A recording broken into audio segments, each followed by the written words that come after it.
Hello everyone, इस video में हम ज्ञात करने वाले हैं किसी धारावाही लूप के अक्ष पर स्थित किसी बिंदु पर चुंबकीय क्षेत्र की तीव्रता। ये एक धारावाही लूप है। इसमें जो धारा है वो ऐसे है।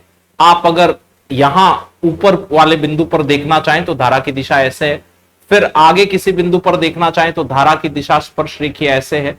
इस बिंदु पर अगर बात करना चाहे तो धारा की दिशा स्पर्श रेखा ऐसे नीचे की तरफ है, यानी कि इस लूप के अनुदिश धारा की दिशा आप ऐसे दिखाएंगे। क्या ये बात आपको समझ में आई? ये धारा नियत है, इस धारा को हमने आई मान रखा है। इस धारा के कारण यहां इसकी अक्ष पर स्थित किसी बिंदु पर हम चुंबकीय क्षेत्र की तीव्रता ज्ञात करने वाले। ये लूप है, लूप की अक्ष पर यहां कोई बिंदु स्थित है, वहां हम चुंबकीय क्षेत्र की तीव्रता ज्ञात करने वाले हैं। तो डेरिवेशन करने के लिए ध्यान दीजिएगा, ये ऊपर वाले अवयव में धारा ऐसे आपकी तरफ आ रही है और यूं घूम के नीचे वाले अवयव में धारा इधर बोर्ड की तरफ जा रही है। इस बात को अपन बोर्ड पर बनाते हैं। ये रहा हमारे पास एक धारावाही पाश या लूप। इस लूप का कुछ हिस्सा इस बोर्ड के तल से बाहर आ रहा है और कुछ हिस्सा बोर्ड के तल के पीछे गया हुआ है। आधा हिस्सा बोर्ड के तल से बाहर है, आधा पीछे गया हुआ है। जो ऊपर वाला टॉप वाला हिस्सा था, हमने माना कि उस पे अगर छोटा सा आपने डीएल लंबाई का कोई अवयव माना तो आई डीएल की दिशा ऐसे बाहर की तरफ आई थी, और नीचे वाले अगर आपने अवयव कोई डीएल लंबाई के माना तो उसके अंदर आई डीएल की दिशा ऐसे अंदर जाएगी। ये बात ये वाली है। यहां डीएल लंबाई का अवयव माना तो इधर आई डीएल की दिशा बाहर की तरफ, यहां डीएल लंबाई का अवयव माना तो आई डीएल की दिशा इधर अंदर की तरफ आएगी। ठीक है, इतनी बात। अब गणना करने के लिए हमने इस लूप की जो त्रिज्या मान रखी है वो आर मान रखी है। इस लूप के केंद्र से x दूरी पर अक्ष पर स्थित किसी बिंदु पर हमें चुंबकीय क्षेत्र की तीव्रता ज्ञात करनी है। चुंबकीय क्षेत्र की तीव्रता ज्ञात करने के लिए हमने यहां ये आईडीएल वाले अवयव को ऐसे मिला दिया। तो ये वाली दूरी पाइथागोरस प्रमेय से आपको याद है आएगी √r² प्लस x²। ये भी बात ठीक है। अब जरा देखिए, इस अवयव के कारण इस बिंदु पर चुंबकीय क्षेत्र की दिशा किधर रही होगी। तो दाहिने हाथ का नियम इस्तेमाल करेंगे हम। आईडीएल अवयव की दिशा कहां की तरफ है? आपकी तरफ, ऐसे बाहर की तरफ है। दाहिने हाथ का नियम देखिए, आईडीएल की दिशा ऐसे बाहर की तरफ है। आर सदिश ऐसे इधर की तरफ जाएगा, इस बिंदु की तरफ जाना है ना भाई। आईडीएल ऐसे आ रहा है बाहर की तरफ, और आर सदिश कैसे आ रहा है भाई? ये देखिए, आईडीएल ऐसे आ रहा है बाहर की तरफ और आर सदिश इधर जा रहा है। अब आप अपने दाहिने हाथ की उंगलियों को पहले आईडीएल की तरफ रखिए और बाद में उन्हें आर की तरफ मुड़ने दीजिए। दाहिने हाथ की उंगलियों को आईडीएल की तरफ रखा और उन्हें आर की तरफ मुड़ने दिया ऐसे, तो अंगूठा कुछ ऐसे जा रहा है, यानी कि यहां जो डीबी सदिश आएगा वो कुछ ऐसा आएगा। ये डीबी सदिश जो होगा वो इस आर के लंबवत आएगा। हम बायो सावर्ट के नियम में देख चुके हैं कि डीबी सदिश जो आता है वो आईडीएल सदिश के भी लंबवत होता है और आर सदिश के भी लंबवत होता है। अच्छा, अब बात करते हैं जरा इधर वाले अवयव के कारण इस बिंदु पर चुंबकीय क्षेत्र की तीव्रता की दिशा किधर होगी। तो सबसे पहले तो इसको जोड़ा। ये कोण 90 डिग्री दिखाई दिया आपको, यहां वाला एक त्रिभुज बन गया है ना। ये कोण 90 डिग्री है, 90 डिग्री के सामने की भुजा सबसे बड़ी होगी, तो पाइथागोरस प्रमेय से ये दूरी तो पता है √r² प्लस x² ही आनी है। फिर वही करेंगे हम तो दाहिने हाथ का नियम। आईडीएल कहां जा रहा है? बोर्ड के तल के अंदर की तरफ। क्या आर इधर की तरफ है? आर सदिश आईडीएल क्रॉस आर करना है। दाहिने हाथ की उंगलियां आईडीएल की तरफ रखी और फिर आर की तरफ मोड़ी तो अंगूठा कुछ ऐसा आएगा इधर की तरफ। ये जो दिशा आई भाई, ये आ गई आपकी डीबी सदिश की दिशा फिर से, और ये इसके लंबवत रही होगी। सहमत है इतनी बात से? अब गणना आगे बढ़ाने के लिए थोड़ा सा कंस्ट्रक्शन करना पड़ेगा अपने को। मान लिया कि ये वाला कोण थीटा है, कुछ भी मान लेते हैं, कोई फर्क नहीं पड़ना। ये कोण थीटा है तो सम्मिति से ये वाला कोण भी थीटा है। ऊपर वाला त्रिभुज और नीचे वाला त्रिभुज तो बिल्कुल सम्मित है, तो ये कोण थीटा तो ये वाला भी थीटा। अच्छा, अब अगर मैं आपसे पूछता कि बताइए ये कोण कितना होगा, तो ये कोण होना चाहिए 90 डिग्री माइनस थीटा, और ऐसे ही ये नीचे वाला कोण भी रहा होगा 90 डिग्री माइनस थीटा। क्यों हुआ जरा देखिए ये बात यहां पर। इसको समझने के लिए इस सरल रेखा पर विचार करें। यहां का पूरा कोण क्या 180 डिग्री होना चाहिए? सरल रेखा के ऊपर ये वाला पूरा कोण 180 होना चाहिए। देख लीजिए, theta plus 90 degree plus 90 degree minus theta, ये थीटा से थीटा गया, 90 डिग्री प्लस 90 डिग्री 180 डिग्री बन जाएगा। यानी कि कोण हमने सारे सही माने हैं। ओके, हटा रहा हूं इसको, इसका काम हो गया। अब हम इस डीबी के घटक करने वाले हैं, तो घटक करने के लिए यहां पर ध्यान दीजिएगा, ये डीबी के दो घटक करने वाले हैं अपन। अगर ये 90 डिग्री माइनस थीटा है तो ये कोण क्या थीटा रहा होगा। ये कोण अगर थीटा रहा तो डीबी का ऊपर वाला घटक आया भाई डीबी कॉस थीटा, और डीबी का इधर वाला घटक आप लिखेंगे डीबी साइन थीटा। सहमत है इस बात से? ऐसे ही इस डीबी के भी अगर आप घटक करते, उसके लिए अलग कलर इस्तेमाल कर लेते हैं। इस डीबी के घटक करने जा रहे हैं अपन, एक घटक इधर एक घटक इधर। ये कोण थीटा रहा होगा क्योंकि ये कुल कोण 90 डिग्री है, तो डीबी का इधर वाला घटक आप लिखेंगे डीबी कॉस थीटा, उधर वाला घटक आप लिखेंगे डीबी साइन थीटा। यहां तक भी चीजें ठीक है। आपको दिख रहा है कि ये डीबी कॉस थीटा और वो डीबी कॉस थीटा एक दूसरे को करने वाले हैं निरस्त। डीबी कॉस थीटा तो गया, डीबी साइन थीटा यहां जुड़ेगा।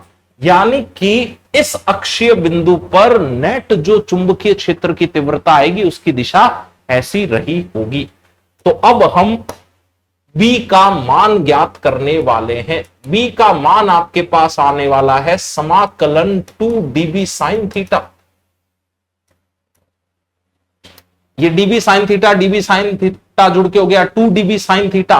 और अभी तो हमने केवल ये दो अवयव लिए हैं रिंग पर। इस लूप पर हमने तो खाली ऊपर और नीचे वाला धारावाही अवयव लिया, इस पे अवयव तो अभी और भी बाकी हैं। तो सारे अवयवों के कारण हमें यहां चुंबकीय क्षेत्र निकाल के जोड़ना पड़ेगा सदिश रूप में। उसके लिए फिर हम समाकलन कर रहे हैं। गणना हल करने के लिए सबसे पहले हम ये डीबी का मान रख देते हैं। तो डीबी का मान हम बायो-सावर्ट के नियम से रखेंगे। बायो-सावर्ट के नियम से डीबी आएगा म्यू0 बटा 4 pi I DL sine 90 degree बटा root of are square plus x square का स्क्वायर। ये क्या किया है समझिए, म्यू0 बटा 4 पाई आई डीएल। ये साइन 90 डिग्री क्यों आया, जरा देखिए। आईडीएल और आर में कोण कितना है? आईडीएल कहां आ रहा था भाई? बोर्ड के तल से लंबवत ऐसे बाहर आ रहा था, ये आईडीएल ऐसे बाहर आ रहा था। और आर जो है वो किधर था? एक मिनट रुकिए, मैं इसको रिंग को रख देता हूं। आईडीएल ऐसे बाहर आ रहा था और आर सदिश इधर था ना बोर्ड के तल में। अब देखिए इन दोनों के बीच का कोण कितना बना, 90 डिग्री। क्या ये बात आपको समझ में आई? आईडीएल ऐसे बोर्ड के तल से बाहर आया, आर इधर बना हुआ था, तो इन दोनों के मध्य का तो कोण 90 डिग्री दिख रहा है ना। ये देख लीजिए कोण आप, 90 डिग्री दिख रहा है ये वाला कोण। ये ऐसी तो व्यवस्था है, आईडीएल बोर्ड के तल से बाहर और आर सदिश इधर बना हुआ है, इसलिए आईडीएल और आर के मध्य का कोण यहां उपयोग में लाया गया, वो कोण आया 90 डिग्री। अच्छा इसमें भी देख लीजिए, आईडीएल सदिश अंदर जा रहा था रिंग के लिए यहां, और आर सदिश इधर जा रहा था। अब देखिए आईडीएल और आर में कोण कितना बनेगा, ये कोण भी 90 डिग्री आएगा। आईडीएल अंदर और आर सदिश इधर। अब देखिए इन दोनों में कोण कितना है, 90 डिग्री आ रहा है क्या कोण, इसलिए यहां 90 डिग्री रखा है। ठीक है, अब बचा भाई साइन थीटा का मान रखना, ये वाले साइन थीटा का मान। तो साइन थीटा का मान तो हम इस त्रिभुज से लाके रख सकते हैं। त्रिभुज से लाके मान रखना हो साइन थीटा का, तो बोलिए क्या लिखा जाए, बोलो बोलो फटाफट। आर बट्टा root of are square plus x square, r बटा root of are square plus x square. I DL sine 90 degree की जगह रख दिया 1, ये स्क्वायर रूट और स्क्वायर निरस्त हो गया, तो यहां तो बचा भाई r square plus x square into r बटा are square plus x square की घात 1/2। सहमत है इस बात से? यहां r square plus x square की घात 1 है और यहां 1/2 है। चीजें गुणा में हो तो समान पदों घातें उनकी जुड़ जाती है। 1 + 1/2 यानी कि ये घात कितनी हो जाएगी, 3/2।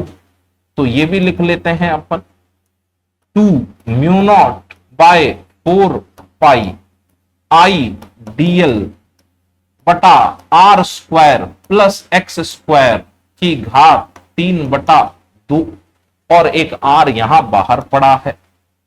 इस गणना को अब हम थोड़ा सा सरल रूप में लिखना चाह रहे हैं। कुछ राशियां समाकलन से बाहर ले रहा हूं मैं। μ0/4 को समाकलन से बाहर ले लिया, ये आर को भी हमने समाकलन से बाहर ले लिया, आई को भी समाकलन से बाहर ले लिया, R square plus x square की घात 3/2 को भी समाकलन से बाहर ले लिया। अंदर बचा 2dl, इधर हम b ज्ञात करना चाह रहे थे। अब ये समाकलन 2dl का मान कितना आएगा, ये बड़ी इंटरेस्टिंग बात है। आप कुछ बताना चाहें कमेंट बॉक्स में तो बताएं, समाकलन 2dl का मान कितना आएगा। समाकलन 2dl का मान आएगा 2πr। कैसे, जरा ध्यान दीजिए, ये वो रिंग है, आपने एक dl लंबाई यहां मानी थी, एक dl लंबाई यहां मानी थी, 2 अवयव माने थे। अब सारी dl लंबाइयां जोड़ लोगे तो कुल लंबाई तो 2πr आनी है। आप 2 क्या 4 अवयव मान लेते तो भी सारा जोड़ जाड़ के तो ये लंबाई 2πr ही आती। आप 10 अवयव मानते, आप 1 अवयव मानते तो भी समाकलन करके ये लंबाई कितनी आती, 2πr। तो समाकलन 2dl की जगह क्या रखना है भाई, 2πr रख देना है। सहमत है? अब कुछ पद कैंसिल हो रहे हैं, पाई से पाई निरस्त हो रहा है, 2 और 4 तो यहां 2 बचा, r into r r square हो गया, तो हमारे पास उत्तर आया μ0 I r square by 2 r square plus x square की पावर 3/2। ये हमें अंतिम उत्तर प्राप्त हो गया है। धारावाही लूप जिसकी त्रिज्या r हो, जिसके केंद्र से x दूरी पर स्थित किसी भी अक्षीय बिंदु पर चुंबकीय क्षेत्र की तीव्रता का ये व्यंजक आएगा। और अगर इस कुंडली में, इस लूप में n घेरे हों तो ये उत्तर ऐसा भी लिखा जा सकता है, b का सूत्र हम ऐसा भी लिख सकते हैं, b = μ0 n i r square by 2 r square plus x square की पावर 3/2। क्या ये बात समझ में आई? ये n क्या है, घेरों की संख्या। मैं आपके लिए ये बात लिख भी देता हूं, n है कुंडली में घेरों की संख्या। यदि एक ही घेरा हो तब तो आप ये वाला सूत्र इस्तेमाल कर लें, n का मान 1 रख दीजिए, ये सूत्र आ जाएगा। n घेरे हों तो ये वाला सूत्र इस्तेमाल करना है। अच्छा, अगर मैं आपसे पूछ लेता कुंडली के केंद्र पर चुंबकीय क्षेत्र की तीव्रता बताओ, इस कुंडली के केंद्र पर, तो ये बिंदु खींच के यहां ले आते आप। केंद्र पर आने का मतलब x कितना हो गया, 0 हो गया। x अगर 0 हो गया तो भाई b केंद्र का भी एक बड़ा शानदार सूत्र हम याद कर लें तो बेहतर होगा। कुंडली के केंद्र पर चुंबकीय क्षेत्र की तीव्रता का सूत्र आएगा μ0 ni/2r। देखिए जरा, कुंडली के केंद्र पर निकालना हो तो आप x का मान क्या रख दो, 0 रख दो। x का मान 0 तो ये पद तो गायब हो गया। r का स्क्वायर और ये 2 ये कैंसिल हो जाएंगे आपस में पद, तो r की घात यहां कितनी बची, 3। नीचे जो r की घात 3 बची है और ऊपर जो r की घात 2 है तो उसके कारण नीचे r की केवल एक घात बची होगी, तो उत्तर आ गया μ0 ni/2r। x 0 रखते ही आपको यह सूत्र प्राप्त हो जाएगा। ये n जो है वो या तो धनात्मक संख्या है, यानी कि धनात्मक पूर्णांक, अथवा धनात्मक भिन्न भी हो सकता है, फ्रैक्शन भी हो सकता है। ये n धनात्मक पूर्णांक अथवा धनात्मक भिन्न संख्या हो सकती है, फ्रैक्शन हो सकती है। यानी कि मैं ये कह रहा हूं कि अगर आपने आधा लूप ही ले रखा हो तो आप n का मान आधा रख दीजिए, आपने 1/4 लूप ही मान रखा हो तो n का मान 1/4 रख दीजिए, आपने 3/4 लूप काम में लिया हो तो n का मान 3/4 रख दीजिए। n का मान धनात्मक पूर्णांक अथवा धनात्मक भिन्न हो सकता है। आ गई ये बात समझ में।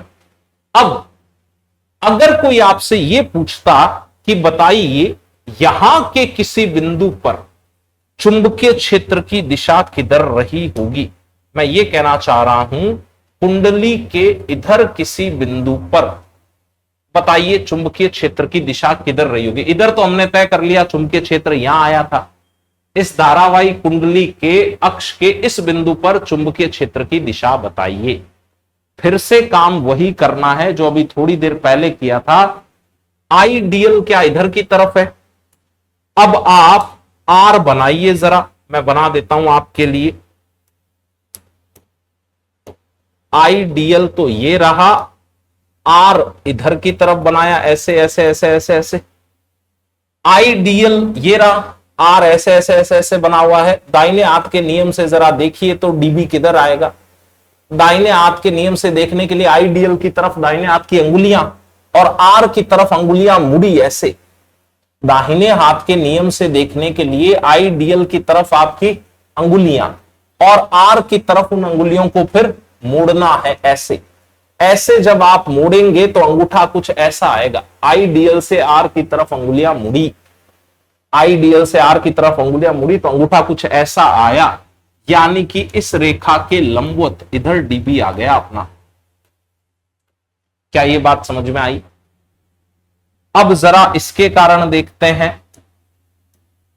इसके कारण देखने के लिए आपने ऐसे ऐसे ऐसे ऐसे मिला लिया, ये आर सदिश बन गया। आइडियल है अंदर और आर सदिश जा रहा है इधर। आइडियल अंदर, आर सदिश इधर। जरा देखिए कैसे दाहिने हाथ के नियम से आप गणना हल करेंगे। आइडियल इधर, आर सदिश इधर, आइडियल क्रॉस आर, अंगूठा कुछ ऐसा जाएगा, यानी कि इसके लंबवत डीबी सदिश इधर बना। अब इन दोनों डीबी सदिश का जो परिणामी आएगा वो इधर ही आएगा, अक्ष के अनुदिश। यानी कि अगर धारावाही पाश या लूप हो तो उसमें आपसे किसी ने पूछा कि अक्ष के अनुदिश आप बताइए किसी बिंदु पर चुंबकीय क्षेत्र की तीव्रता की दिशा। तो अगर अक्ष के अनुदिश यहां दिशा आपने इधर दिखाई है तो यहां भी दिशा इधर ही दिखाएंगे। पूरी अक्ष के अनुदिश चुंबकीय क्षेत्र की तीव्रता की दिशा क्या रही होगी? समान रही होगी। ये बात हमें याद रखनी है, ठीक है। तो आप अपने अच्छे नोट्स बना सके उसके लिए मैं इन चीजों को बोर्ड पे एक साथ ले आता हूं। ये अब शायद आपको क्लियर दिख रहा होगा। ये रहा भैया,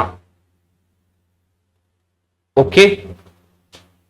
अब अगले पेज पर चलते हैं और कुछ इसका जो चुंबकीय क्षेत्र रेखाओं का पैटर्न बनेगा वो देख लेते हैं।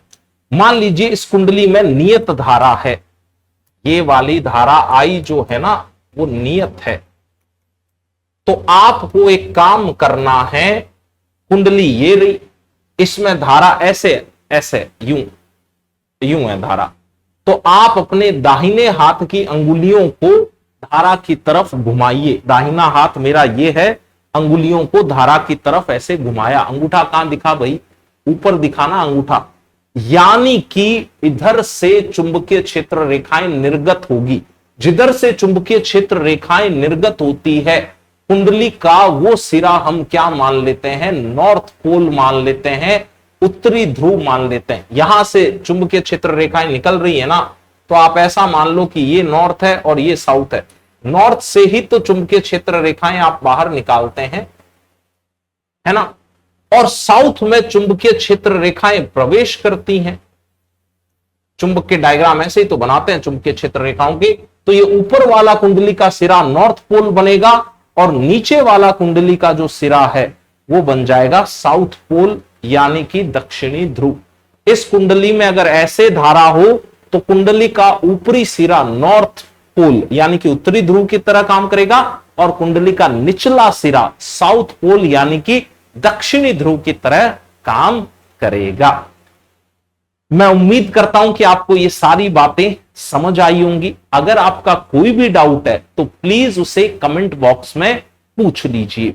अगर वीडियो अच्छा लगा है तो प्लीज इसे लाइक करें, चैनल को सब्सक्राइब करें और अपने दोस्तों के साथ भी शेयर करें। इसके बाद प्लेलिस्ट के अगले वीडियो में आपको इस पे मिलने वाला है एक शानदार न्यूमेरिकल सवाल। मिलेंगे अगले वीडियो में, तब तक के लिए stay awesome and thank you.